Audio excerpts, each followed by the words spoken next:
Bonjour et bienvenue dans l'émission Entreprise et Innovation. Notre entreprise du jour, c'est Alter France, la filiale française de poids d'un groupe américain spécialisé dans la simulation numérique. Avec nous ce matin, le directeur général d'Alter France, François Veller, bonjour. Bonjour.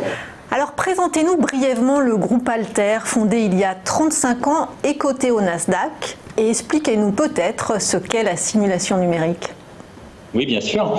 Donc Alter, c'est effectivement une société de technologie. Donc notre vision, c'est de transformer la prise de décision de nos clients.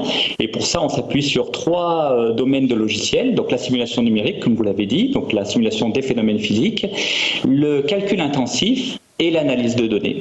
Et nous voyons la convergence de ces 3 domaines pour permettre de prendre des décisions mieux informées. Donc c'est une société effectivement internationale, cotée au Nasdaq, vous l'avez dit, 3000 personnes dans le monde, présentes dans 25 pays, donc très globale. Et en même temps, c'est une société familiale. Notre fondateur est toujours notre CIO et nous sommes quelques centaines de personnes par pays. Donc un fonctionnement au quotidien d'une PME. Et alors, quelle est la particularité et le poids d'Alter France au sein de ce grand groupe américain ? Alors la France est bien sûr un marché intéressant pour Alter, avec les sociétés industrielles que nous connaissons bien, mais en plus, la France a un poids particulier du fait de la qualité de la R&D. Donc Alter a fait des acquisitions et puis investi dans des profils pointus de scientifiques et d'ingénieurs qui permettent de pousser plus loin la recherche. Par exemple, dans le domaine de l'électromagnétique basse fréquence, qui est aujourd'hui très important dans le monde de la mobilité électrique, le centre de développement mondial est à Grenoble. Et alors, qui sont vos clients en France ? On est plutôt sur des PME, sur des groupes du CAC 40, sur des filiales de grands groupes ? Alors historiquement, on est sur des grandes sociétés. L'automobile notamment a commencé à utiliser la simulation numérique il y a quelques dizaines d'années. Puis on a vu l'aéronautique, le ferroviaire, tous les grands secteurs industriels qui développent des produits complexes. Mais aujourd'hui, cela s'est vraiment démocratisé à un très grand nombre de domaines, comme les biens de consommation, la science du vivant.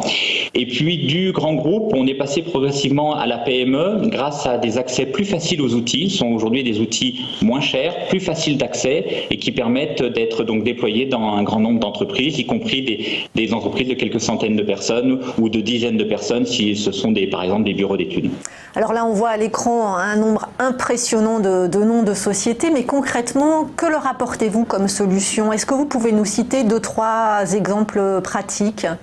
Oui, alors c'est toujours important d'essayer d'illustrer effectivement par des cas concrets. Donc, par exemple, l'automobile, comme on disait, qui est notre domaine historique, une simulation de choc de véhicule, donc ce qu'on appelle le crash dans l'automobile.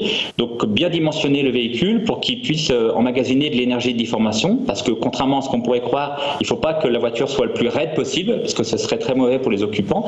Donc, comment on vient absorber une énergie de vitesse, une énergie cinétique qui va se transformer en énergie de déformation, et tout en protégeant les occupants, donc à travers différents scénarios d'impact.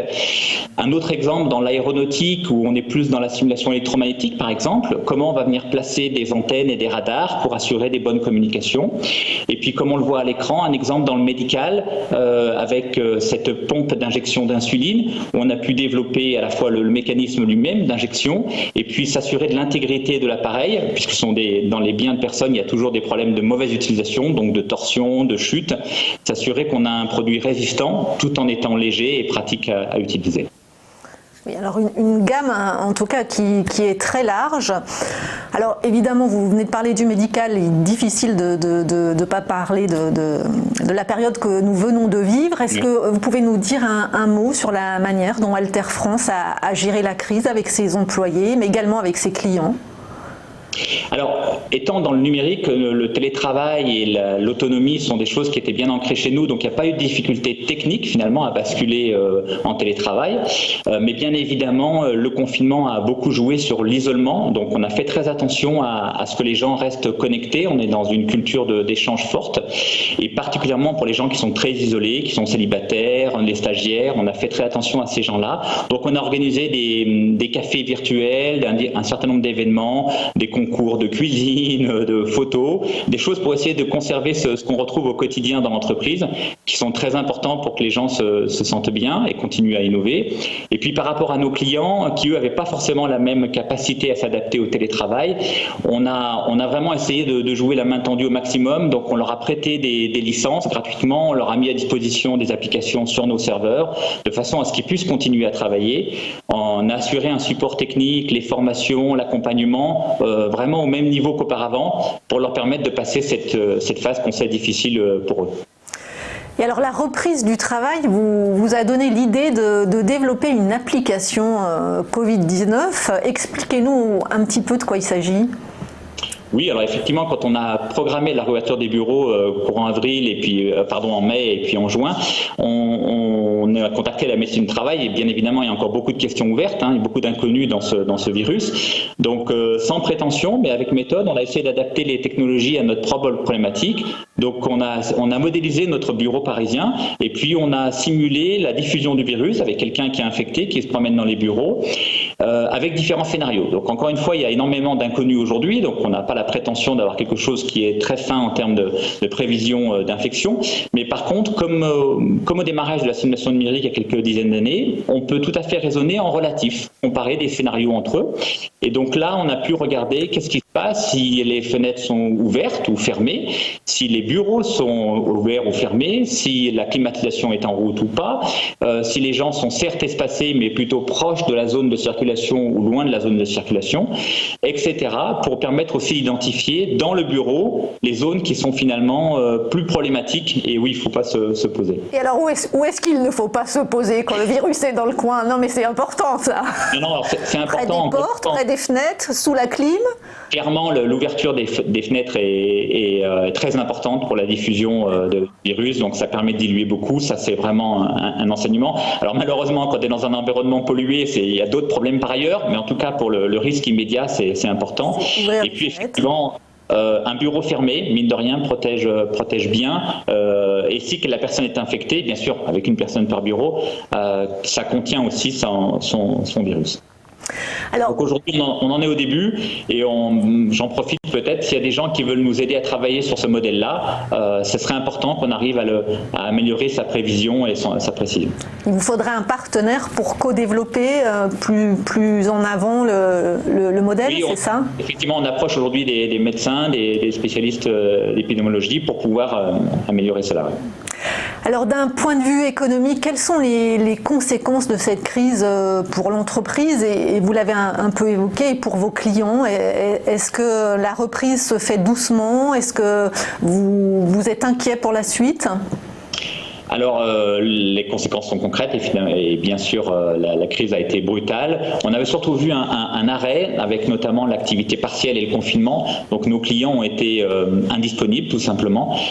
Donc, on est une société qui a la chance d'avoir une forte croissance. On est à plus de 15% par an. Donc, cette année, on ne l'aura pas. On ne se fait pas d'illusions. Donc, c'est concret. Néanmoins, on a un modèle économique qui est très solide avec des licences annuelles. Donc, on n'est pas du tout inquiet sur la solidité de l'entreprise. Par contre, pour nos clients, ça peut être plus compliqué puisqu'ils ont des budgets qui sont vraiment mangés par leur capacité aujourd'hui de cash flow.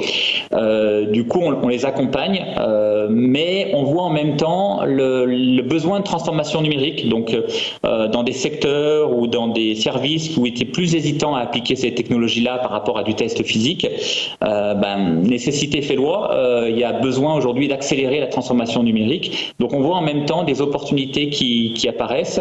Et je dirais qu'aujourd'hui, on a un peu le sentiment de temps à rattraper. Donc non, la reprise est honnêtement très forte. Donc on a plutôt du mal à répondre à toutes les sollicitations. On verra comment ça continuera à se transformer. Je dirais que l'inquiétude vient plutôt du manque de visibilité que de problématiques avérées. Alors pour rester sur cette note d'optimisme, quelles sont les prochaines étapes de développement d'Alter France ? Alors, je le disais tout à l'heure, en tout début, on a ces 3 métiers, simulation numérique, calcul intensif et analyse de la donnée. Aujourd'hui, en toute honnêteté, ça reste des domaines tangents, adjacents, qui travaillent ensemble par moment, mais pas à 100%. Donc nous, on a cette ambition, cette volonté de participer à la convergence de ces 3 domaines-là. Et Alter France, aujourd'hui, nous sommes 230 personnes. On a vraiment envie de jouer un rôle actif dans cette convergence, d'accompagner nos clients dans la mise au point de ces technologies, mais aussi du déploiement, puisqu'on sait souvent que la technologie ne reste qu'un outil et que c'est l'évolution des organisations qui est souvent le challenge le plus important. En tout cas, on vous souhaite de réussir ce challenge. Merci beaucoup, François Weller, directeur général d'Alter France.